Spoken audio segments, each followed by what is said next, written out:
This is Red Carpet Fly's News on the Fly, bringing you daily, unique, and interesting entertainment, celebrity, and luxury news. Before we get started, you know what to do. Like, follow, and subscribe to Red Carpet Fly, and hit that notification bell so you don't miss a single News on the Fly episode. Let's get into these headlines.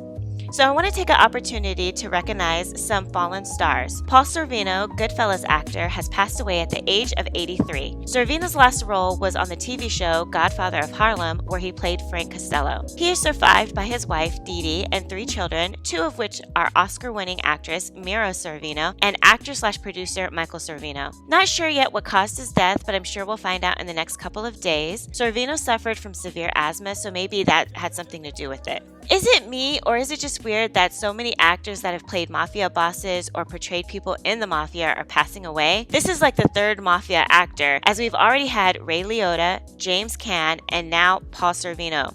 I just find this interesting. Anyway, sending prayers and positive vibes to the Sorvino family. On a lighter note, Patti LaBelle is slotted to appear on the upcoming Drink Champs podcast, which is surprising and interesting to me because I think of Drink Champs more of a podcast for rappers, and not classic artists like Patti LaBelle. According to the Jasmine brand, Patti LaBelle talks about everything from smoking reefer to her rumored feud with the legendary Aretha Franklin, and even spills a little tea on the late Luther Vandross. I believe this interview is to premiere on Thursday, July 28th. This is going to be a good interview because I heard Aretha wasn't one to be played with. She was an unapologetic diva and a tough cookie. She always demanded to be paid upfront for her gigs and in cash, and I think it was rumored that she carried a pistol in her purse. Coming up in the music industry the way she did, I can kind of understand why she did the things she did. The music industry was really ruthless back then, much like today, and a lot of people tried to cheat and take advantage of Black artists. For some reason, my mind is referencing movies like Ma Rainey's Black Bottom and Bessie. Although those jazz stars came way before Aretha Franklin, it just shows how Black artists were taken advantage of by their record labels, venues, etc. Anyway, I'll be watching. They got a good team over there at Drink Champs. Anyway, so R. Kelly. I have avoided talking about him because, he's been covered so much in the mainstream media that I don't think I would be saying anything that you haven't already heard about him. But I did find something interesting that caught my eye while sourcing my stories.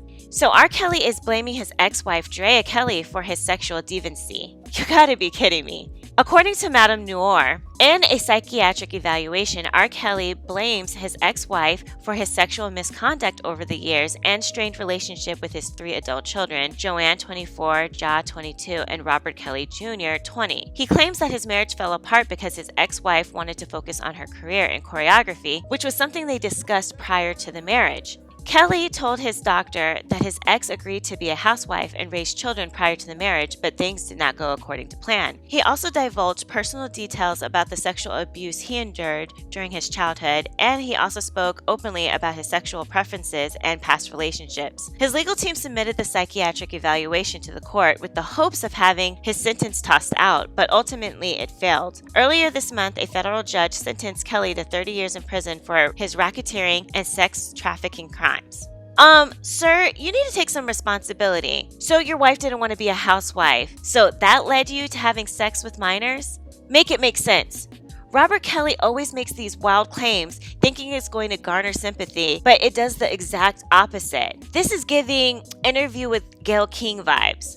I believe that Robert Kelly was sexually abused, but you're not going to stand here and tell me because your wife didn't want to be a housewife, it drove you to having sex with underage girls. Does R. Kelly really think the public is stupid or something? I was super annoyed when reading this article. Comment below if you have anything to add to this conversation.